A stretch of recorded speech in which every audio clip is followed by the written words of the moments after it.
देख रहे हैं ब्रह्मास्त्र। नमस्कार, मैं हूं सुरभि ठाकुर और आप देख रहे हैं ब्रह्मास्त्र। इस वक्त हम उपस्थित हैं जेएनयू के गेट पर और हमारे साथ जुड़ रहे हैं जेएनयू के जनरल सेक्रेटरी सतीश चंद्र यादव और इनसे बात करेंगे कि जो तमाम एजुकेशनल इंस्टीट्यूशन को लेकर जिस तरह से लापरवाही बरत रही है सरकार और स्टूडेंट्स के भविष्य को दांव पर डालकर क्योंकि बाकी चीज़ें गतिविधियां देश में बहुत अच्छे से चल रही है, सिर्फ एक इंस्टीट्यूशनल संस्थान पर ध्यान नहीं दिया जा रहा है। तो इसी मुद्दे पर बात करेंगे। बताइए सर कि आप क्या कहना चाहेंगे इस पर, जिस तरह से एजुकेशनल इंस्टीट्यूशंस पर ध्यान नहीं दिया जा रहा है कि उनको किस तरह से रीओपन किया जाए, किस तरह से चीज़ों को प्रोसेस में लाया जाए, इस पर क्या कहेंगे? स्टूडेंट्स को किस तरह की दिक्कत झेलनी पड़ रही है? जी, सबसे पहले बात यहाँ से मैं शुरू करना चाहता हूँ कि ये जो वर्तमान सरकार है इसके एजेंडा में शिक्षा है ही नहीं। ओके। ये वर्तमान सरकार जो बीजेपी की जो भी सेकेंड जो रिजीम चल रही है, सेकेंड टेन्योर चल रहा है, जब फर्स्ट टेन्योर ही आया तो उस टाइम हम देखते हैं कि एक भीड़ तैयार कर रहे थे, एक ऐसा भीड़ जो लोगों के ऊपर अटैक करे, मॉब लिंचिंग करे, गाय के नाम पे, धर्म के नाम पे, मजहब के नाम पे, जात के नाम पे। तो अब ये सेकेंड रिजीम में जब से लॉकडाउन लगा है तब से लग रहा है कि ये उसको कहीं ना कहीं भुना रहे हैं। और माननीय प्रधानमंत्री जी ने भी कहा था कि आपदा को अवसर बनाना है। ये आपदा का अवसर जो है सिर्फ और सिर्फ बीजेपी बना रही है, सिर्फ और सिर्फ जो वर्तमान सरकार है वो बना रही है। इनको मालूम होना चाहिए कि इस देश में पिछले 7 महीने से देश के पूरे शैक्षणिक संस्थान यानी कि विश्वविद्यालय, कॉलेज, स्कूल बंद पड़े हैं और छात्रों को उनके घर भेज दिया गया है। लेकिन किसी भी मतलब ठोस रूप से कोई कार्रवाई नहीं हो रही है, उनको कोई सोल्यूशन नहीं दिया जा रहा कि छात्र किस तरीके से कैंपस में आकर के अपनी पढ़ाई कर पाए। देख रहे हैं कि जो छात्र पीएचडी जमा करने वाले थे, जिनका टर्मिनल ईयर था, उनके लिए कोई काम नहीं किया जा रहा है। और आप समझिए कि 7 महीने से 6 महीने से जो छात्र घर पे बैठे हुए हैं उनकी पढ़ाई में बिल्कुल तबाह हो जा रही है। वो लोग बार बार फ़ोन कर रहे हैं। हम लोग मतलब यहाँ पे छात्र संघ के पदाधिकारी हैं और हम लोग उनको बार बार बातचीत कर रहे हैं और हम लोग अपने तरफ से कम से कम जुलाई के मंथ से ही हम लोग जेएनयू प्रशासन को, वाइस चांसलर को लेटर दिए, ईमेल किए, हमारा डेलीगेशन जाकर उनसे मुलाकात किया कि सर आप कैंपस खोलने के लिए कुछ प्रावधान को लागू कीजिए। कम से कम आप फेज वाइज बुला सकते हैं कि जिन स्टूडेंट को ज़्यादा ज़रूरी है कि उनको इसे सबमिट करना है, उनका अंतिम वर्ष चल रहा है, आप पहले उनको बुला लीजिए ताकि भीड़ धीरे धीरे कम होती रहेगी। लेकिन उस मुद्दे पर भी इन्होंने कोई सुनवाई नहीं की और उसको मतलब वो लोग एकदम बिल्कुल नकार कर रखे हैं। इससे साफ सवाल यहाँ पर ये खड़ा होता है कि जब चुनाव हो सकते हैं, जब रैली हो सकती है, इतने सारे फार्मर्स बैठे हैं दिल्ली के बॉर्डर्स पर, उनको नज़रअंदाज करके उनको बैठे रहने दिया जा सकता है। तो जेएनयू या हमारे देश में जितने भी शैक्षणिक संस्थान हैं उनको रीओपन करने में क्या दिक्कत हो रही है और इससे क्या फ़ायदा, क्या समझ रहे हैं आप कि सरकार ऐसा अगर कर रही है जैसा कि आप कह रहे हैं कि नज़रअंदाज किया जा रहा है, तो इसमें क्या फ़ायदा, क्या नुकसान देख रहे हैं आप? देखिए, सरकार इसको जो नुकसान है वो छात्रों का है, नुकसान जो आम जनमानस है उसका नुकसान है। फायदा इसको सरकार कैसे देख रही है कि सरकार सोच रही है कि अगर छात्र कैंपसेस में अगर छात्र आएंगे तो हो सकता है उनके खिलाफ सवाल उठाएं। अच्छा। या फिर अगर वो अपने खिलाफ जो आवाज़ उठने के डर से वो छात्रों को कहीं ना कहीं एक तरीके से देखा जाए तो इनडायरेक्टली उनको घरों में कैद करके रख दिया गया है। और अभी जिस तरीके से आपने कहा कि चुनाव हो रहे हैं देश में, जब देश में किसी राज्य में चुनाव होता है या छोटा सा निकाय चुनाव भी होता है तो वहाँ पर कोविड प्रोटोकॉल सारे हट जाते हैं। लेकिन ज्यों चुनाव खत्म होता है फिर वो कोविड वहाँ पे वापस लौट करके चला आता है। तो ये बात हम लोग लगातार पिछले 7 महीनों में देख रहे हैं, कई बार देख रहे हैं और आगे आने समय में भी कई जगह चुनाव होने वाले हैं। जब वहाँ चुनाव होंगे तो वहाँ पे सारा कोरोना का मैटर खत्म हो जाएगा, वहाँ का डेटा आना खत्म हो जाएगा, कितने मरीज आ रहे हैं, कितने मरीज को मृत्यु हो रही है, सब कुछ कोई डेटा नहीं आएगा। लेकिन चुनाव बीतने के बाद से फिर से हो जाएगा।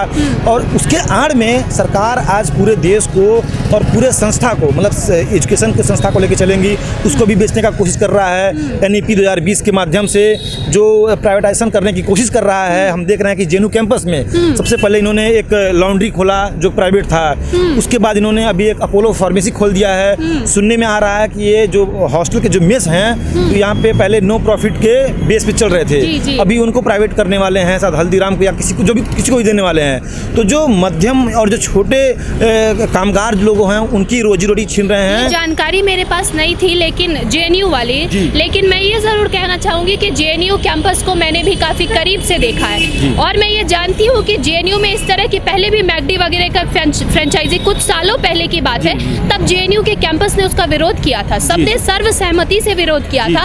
फिर आज ये कैसे हो रहा है? जी, अभी आपने ये बात बिल्कुल बोला कि सर्वसहमति से विरोध किया था, लेकिन आज जो है जेएनयू कैंपस में उन सारे जो डेमोक्रेटिक स्पेस थे, जो कल्चर था, उसको इन्होंने खत्म कर दिया है। कैसे खत्म कर दिया? पहले जेएनयू में कोई भी डिसीजन होता था, कोई नई शॉप खोलनी है या जो शॉप यहाँ पे ऑलरेडी हैं उनके रेट लिस्ट अगर तय करने हैं तो एक सीडीसी करके मीटिंग होता है। तो उस मीटिंग को, उस बॉडी को इन्होंने खत्म कर दिया है। आज जैसे मैंने बताया कि जो 2 दुकान नहीं खुली हैं, उस दुकान को खोलने से पहले ना तो कोई मीटिंग हुई, ना तो छात्र संघ के पदाधिकारियों से बात हुई, ना ही कैंपस से जो अदर जो यहाँ पे स्पेस थे ना ही वहाँ बात हुई। तो कहीं ना कहीं कैंपस से पूरा जो डेमोक्रेटिक स्पेस है उसको खत्म कर दे रहे हैं। मतलब मन चाहा जो इनको करना है तो किसी को निकाल दे रहे हैं, मन चाहा है तो किसी को बुला ले रहे हैं। तो यहाँ पर सिर्फ बात यहाँ तक सीमित नहीं है कि प्राइवेटाइज कर रहे हैं, बल्कि बात यहाँ तक भी है कि कैंपस का जो एक डेमोक्रेटिक कल्चर था, जो इथोस था, उसको भी खत्म कर रहे हैं। सरकारें काफ़ी देखी है हमारे देश ने, लेकिन ये सरकार थोड़ी यूनिक टाइप की है, अपनी बुराई सुनना नहीं चाहती और करने वाले पर ही सवाल उठा देती है। क्या कहेंगे इस पर? देखिए, यूनिक तो भारत के सेंस में यूनिक है, लेकिन जब आप वर्ल्ड के कॉन्टेक्स्ट में जाएंगी तो ये किसी के रास्ते को फिर से ये फॉलो कर रही है।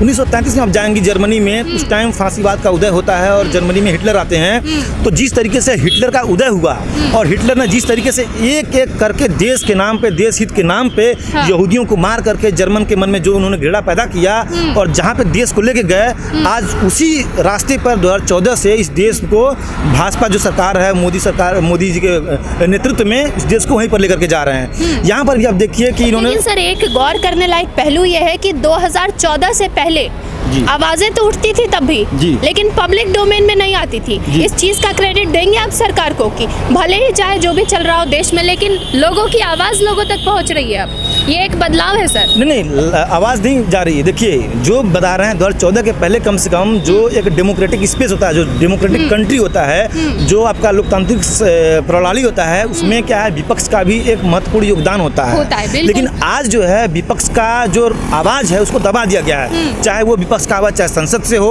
वहां दबा दिया गया है। आपको कोई नया कानून लेकर के आना है तो आप संसद की जो कार्रवाई नहीं चल रही है, जो सेशन है नहीं चल रहा है, आप कैसे लेकर के आते हैं? आप वहाँ पे जो जारी करते हैं, उसके बाद से आप फिर बाद में बोलते हैं कि ये कानून आ गया, बगैर किसी डिस्कशन के, बगैर किसी वहाँ पे टेबल किए हुए आप कोई भी कानून लेकर के चले आ रहे हैं, अध्यादेश जारी कर रहे हैं। इसके पहले ऐसा नहीं होता था। इसके पहले वो बाकायदा कोई कानून टेबल होता था, उस पर चर्चाएं होती थी, उस पर मतदान होता था, पक्ष विपक्ष की बात सुनी जाती थी।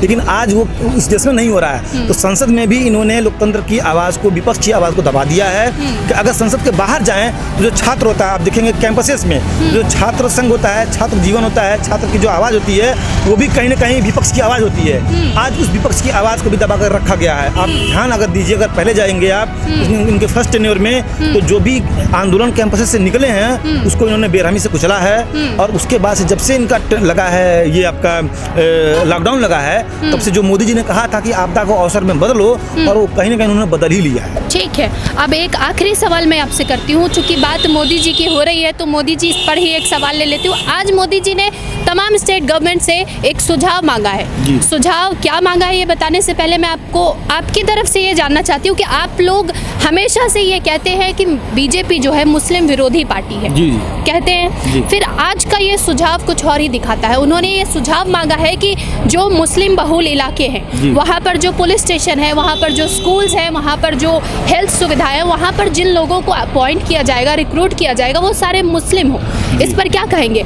तुष्टीकरण की राजनीति का ठिंगरा है वो कांग्रेस पार्टी पर फोड़ दिया जाता है।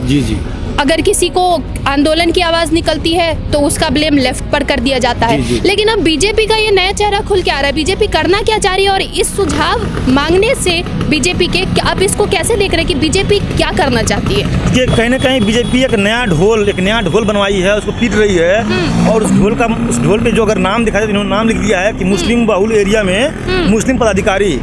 ये देश सभी लोगों का है। ये देश जो है एक इंक्लूसिव यहाँ का नेचर रहा है, एक सेकुलर कंट्री है। तो मुस्लिम बहुल में मुस्लिम रहेगा और हिंदू बहुल में हिंदू रहेगा, ये कहाँ से बात आ गया? यस, इसी पर मैं आना चाहती हूँ कि ये समाज विभाजन की प्रक्रिया नहीं शुरू हो जाएगी अगर ऐसा हुआ तो? बिल्कुल हो सकता है, लेकिन आज हम इस बहुत उस पर दमखम साथ नहीं कर सकते हैं कि ये कहाँ पे जाएगा। लेकिन एक बहुत ही बढ़िया ये एग्जाम्पल नहीं है, एक बढ़िया इनिशिएटिव नहीं है। भाई कोई जरूरी है कि जो मुस्लिम है उनको मुस्लिम एरिया तक ही सीमित रखा जाए? मुस्लिम जो हैं हम तो कह रहे हैं कि उनको आप जो हिंदू बहुल इलाके वहाँ भी भेजिए, इससे पहले होता आया है। अब धर्म के नाम पे कहीं पे ये आप उनको अपॉइंट कर रहे हैं। कई चीज़ों को सीमित करने की बात है।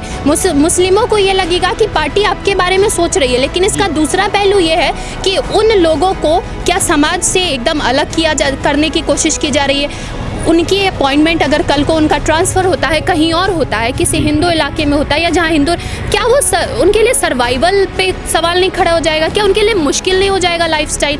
और ख़ासकर जो लोग वहाँ रह रहे हैं, अगर वो अपने समाज से, अपने एरिया से बाहर निकलेंगे, बाहर के ढांचे को देखेंगे, तो क्या उनके लिए वहाँ पर एडजस्ट कर पाना मुश्किल नहीं हो जाएगा अगर ये हुआ तो? बिल्कुल हो सकता है। मतलब आप समझिए कि इनका जो इसके पीछे आप एजेंडा समझिए। अभी इन्होंने कहा कि मुस्लिम बहुल इलाका, तो ये भी होगा कि भाई जहाँ पर कोई एक ऐसा एरिया हो जहाँ पर हिंदू और मुस्लिम मिक्स मतलब पॉपुलेशन हो, तो हो सकता है कल को ये कहेंगे कि हमने चूंकि ये नियम लेकर के आया मुस्लिम बहुल इलाका, तो कहीं ना कहीं अब ये इस प्रक्रिया में जाएंगे कि किसी एरिया को मुस्लिम बहुल इलाका बनाओ, यानी कि जहाँ पे मुस्लिम हिंदुओं के बीच में है वहाँ से उनको उठा करके एक जगह रखेंगे, वहाँ से हिंदू उठा करके आप कहीं और रखेंगे, तो कहीं ना कहीं आप उनको सेपरेट कर रहे हैं, उनको मतलब डिवाइड कर रहे हैं। तो ये मतलब इसको मैं बहुत ही मतलब विनाशकारी नियम के रूप में देखता हूँ, इनिशिएटिव के रूप में देखता हूँ। ये बिल्कुल नहीं सही है। इस देश का एक कल्चर रहा है भाई कि हम ईद भी मनाते हैं एक साथ, दिवाली और होली भी एक साथ मनाते हैं, और इस चीज़ को आगे कैरी फॉरवर्ड करना चाहिए। इसी बात पे मैं अपनी बात रखता हूँ। और जो ये मोदी सरकार लेकर के आ रही है, कहीं ना कहीं इसके पीछे बहुत बड़ा इनका साजिश चल रहा है। जी धन्यवाद। अभी आप सुन रहे थे JNU-SU के जनरल सेक्रेटरी को, और आपने तमाम मुद्दों पर इनकी राय सुनी। जुड़े रहे ब्रह्मास्त्र के साथ। धन्यवाद।